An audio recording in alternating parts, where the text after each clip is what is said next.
दिल्ली की हर खबर अपने मोबाइल पर पाने के लिए सब्सक्राइब कीजिए दिल्ली दस्तक न्यूज चैनल को और हर लेटेस्ट अपडेट के लिए बेल आइकन जरूर दबाएं।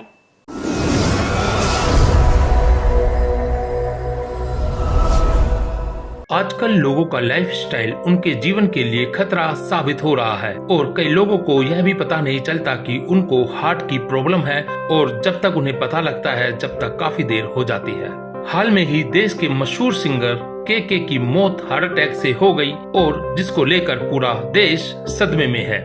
आपको बता दें कि राजधानी दिल्ली के साकेत में स्थित मैक्स हॉस्पिटल में डॉक्टर बलविंदर सिंह के द्वारा the world heart rhythm week का आयोजन किया गया, जिसका उद्देश्य था कि लोगों में दिल की बीमारी को लेकर जागरूकता फैलाना। डॉक्टर का कहना है कि कोरोना महामारी के बाद दिल के मरीजों की संख्या काफी बढ़ गई है और इसका मुख्य कारण लोगों की लाइफस्टाइल है, जैसे कि शराब, सिगरेट और ज्यादा तला हुआ खाना लोगों को दिल की बीमारी का न्योता देता है। डॉक्टर ने बताया कि जैसे जैसे विज्ञान आगे तरक्की कर रहा है और उसी क्रम में दिल की बीमारी का इलाज भी आधुनिक हो गया है। उन्होंने इस कार्यक्रम में बताया कि कई सारे ऐसे डिवाइसेस आ गए हैं जो वक्त रहते आपके हृदय की स्थिति को बताते रहेंगे। यही नहीं, आपके हृदय की गति कम है या ज्यादा होती है तो इस डिवाइस के द्वारा डाटा तुरंत डॉक्टर के पास पहुंचा देगा। आपको बता दें कि यह डिवाइस एप्लीकेशन के माध्यम से काम करता है। डॉक्टरों का कहना है कि जिन्हें दिल की बीमारी है उनके शरीर में इस डिवाइस को लगा दिया जाता है और यह डिवाइस हृदय गति के बारे में बताता है। डॉक्टर ने इस कार्यक्रम में यह भी बताया कि ऐसे बीमारी से बचने के लिए जरूरी है लोगों को अपने लाइफस्टाइल में परिवर्तन लाना। शुद्ध आहार और डेली वर्कआउट से इस बीमारी से काफी हद तक निजात पाई जा सकती है। ये नया ट्रीटमेंट है हार्ट रिदम डिसऑर्डर्स के लिए, जो हार्ट के रिदम के प्रॉब्लम्स होती हैं। जैसे रिदम का मतलब कि हार्ट जिस रिदम से कॉन्ट्रैक्ट करता है, उस अगर रिदम गति में गड़बड़ आ जाती है तो बहुत प्रॉब्लम्स आ सकती हैं। जैसे सडन डेथ हो सकती है या फिर हार्ट बीट स्लो हो सकती है तो पेसमेकर से। जो मैं नई बातें करने जा रहा था आज, उसमें कुछ हमने नए किए। जैसे हमने फर्स्ट इन इंडिया किया एक डिवाइस जो सडन डेथ को रोकती है। वो डिवाइस पेशेंट के साथ ब्लूटूथ के साथ उसके मोबाइल से हमें पूरे सिग्नल दे देती है कि हार्ट कैसे काम कर रहा है, क्या हो रहा है हार्ट में, क्या नहीं हो रहा है। दूसरा नया ट्रीटमेंट हमने पहली बार किया इंडिया में, जो क्रायो एब्लेशन था, जिसमें एट्रियल फिब्रिलेशन जो एक हार्ट रिदम डिसऑर्डर है उसको ठीक किया।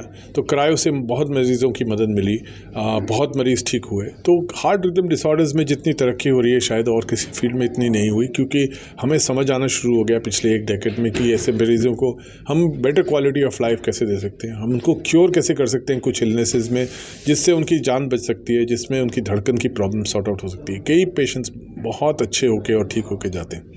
ये इस बीमारी के बारे में, हार्ट रिदम डिसऑर्डर जितना कॉमन है उतना कॉमनली हम लोगों को सोसाइटी में नहीं पता है। और हम हार्ट अटैक ही जानते हैं कि हार्ट अटैक होता है या ब्लॉकेज होते हैं, लेकिन हार्ट रिदम डिसऑर्डर्स कम लोग समझते हैं, जबकि ये बहुत कॉमन और बहुत लोगों में पाया जाता है। तो मरीज़ सोचता है कि उसको हार्ट अटैक हुआ और पता लगता है कि उसको हार्ट रिदम डिसऑर्डर। ये जो आम बोलचाल में सर, इसकी पहचान कैसे हो? हाँ, पहचान होने का सिंपल तरीका है कि उसको धड़कन महसूस होती है। हार्ट रेट कभी 160, 170, कभी 200 तक पहुंच सकता है। कई बार इरेगुलर होता है। आजकल की स्मार्ट वॉचेस से भी पता लग सकता है कि हार्ट रिदम डिसऑर्डर चल रहा है कि नहीं है। उस पर वो पल्स अपनी देख सकते हैं, उसमें अपना ECG देख सकते हैं, या फिर ऑक्सीमीटर लगा के कई बार आइडिया लग जाता है कि उनकी पल्स स्लो चल रही है या बहुत फास्ट चल रही है। तो ऐसे कई मरीज़ अब ज़्यादा रिपोर्ट कर रहे हैं। कोरोना में अब घर पे बैठ के लोगों ने काफ़ी चीज़ें नई सीखी हैं, उसमें ये कुछ चीज़ सीखी है जिससे हमें ज़्यादा मरीज़ों को पता चल रहा है। लेकिन ये चीज़ आपने बिल्कुल ठीक कही कि लोगों को नहीं इसके बारे में ज़्यादा जानकारी। इनके जो कैटेगरी होती है सर, अब ज़्यादातर कई यूथ भी हो रहे हैं इस तरह के। ये बीमारी हार्ट रिदम डिसऑर्डर की एक बच्चे से लेके एक 100 ईयर्स इंसान को भी हो सकती है। कोई इम्यून नहीं है, हर एक को हो सकती है। बट ये सच है कि यंग पॉपुलेशन को ज़्यादा होनी शुरू हो गई है, क्योंकि उनका लाइफस्टाइल बहुत ख़राब हो गया। ओबेसिटी, अल्कोहल ड्रिंकिंग, स्मोकिंग, ये सब बहुत बढ़ गए हैं। हाइपरटेंशन, डायबिटीज़ का इंसिडेंस दुनिया में सबसे ज़्यादा इंडिया में अब इस समय। तो ये सब लेके हम देखते हैं कि यंगस्टर्स भी अब बहुत प्रॉब्लम्स रिदम की हो सकती है। इसको प्रिक्योर करने के लिए सर किस तरह के लाइफस्टाइल की हो? अगर हम प्रिवेंट करना चाहते हैं ऐसी चीज़ों को, तो अच्छा लाइफस्टाइल जिसमें खान पीन low fat, low sugar diet होनी चाहिए, जिसमें कम से कम 8-10 हज़ार स्टेप्स रोज़ चलने चाहिए, जिसमें बॉडी वेट नॉर्मल होना चाहिए, डायबिटीज़ अगर है तो उसको अच्छी तरह कंट्रोल करना चाहिए, कोलेस्ट्रॉल चेक करना चाहिए, स्मोकिंग और ड्रिंकिंग से जितना, स्मोकिंग तो बिल्कुल नहीं होनी चाहिए, ड्रिंकिंग से भी जितना कम कर सकें उतना अच्छा। सडन कार्डियक डेथ जिसमें आदमी एकदम सडन कोलैप्स हो जाता है, कॉमनेस्ट कॉज है हार्ट पेशेंट का डेथ का, इंडिया में बहुत कॉमन है, कोई अमेरिका में भी होता है लेकिन इंडिया में बहुत हाई इंसिडेंस है जहां एक इंसान सडनली कोलैप्स हो सकता है। उसमें बचाव यही है कि पहले से ही उनको चेतावनी होनी चाहिए कि ऐसी चीज़ें एग्जिस्ट करती हैं। सर ये ट्रीटमेंट है, इसकी क्या कॉस्टिंग है और ये अभी इंडिया में कहाँ कहाँ पे अवेलेबल है? साउथ में अवेलेबल है, दिल्ली में हमारे पास है क्रायो, और इसका कॉस्टिंग बहुत वेरिएबल है।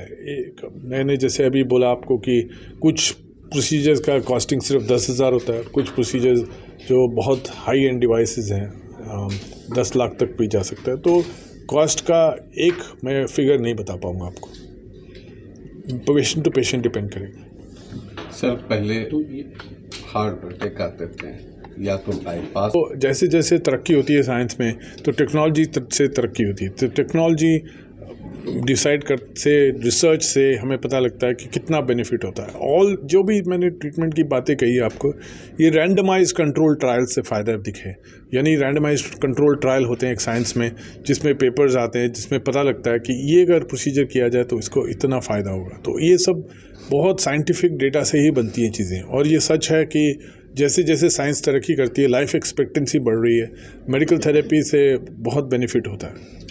तो आज की डेट में ऐसा नहीं है कि मैं कहूं कि ये डिवाइस जो नॉर्मल आदमी है वो भी लगा ले तो बच जाएगा हार्ट अटैक से, ऐसा नहीं है। लेकिन मैं आपको एक बात बता सकता हूं, मैंने जो नई रिसर्च पढ़ी, जो ट्रायल हो रहे हैं कुछ नीदरलैंड्स में, कुछ फ्रांस में, वो कुछ इम्प्लांटेबल छोटा सा चिप होगा बॉडी में और वो ईसीजी रिकॉर्ड कर लेगा। अगर पेशेंट को कुछ सिम्टम होते हैं वो चिप एक्टिवेट करेगा, वो ईसीजी कोई कंट्रोल रूम में जाएगा, वो बता पाएंगे कि हार्ट अटैक है नहीं। अगर वो हार्ट अटैक का कुछ भी संभावना निकली, उसी टाइम एम्बुलेंस उसको पिक करेगी और लेके हॉस्पिटल ले जाएगी। तो ऐसी चीज़ों पे डेफिनेटली इन फ्यूचर देख रहा है, और मुझे पक्का है कि ऐसा चीज़ें जैसे स्मार्टफोन्स डेवलप हुए, जैसे आईटी और डेवलपमेंट्स हुई हैं, टेक्नोलॉजी इतना डेवलप हो रहा है कि ऐसी चीज़ें ज़रूर आएंगी जो पेशेंट को जल्दी पहुँचाएगी हॉस्पिटल और इसका जल्दी इलाज किया जाएगा। ठीक है।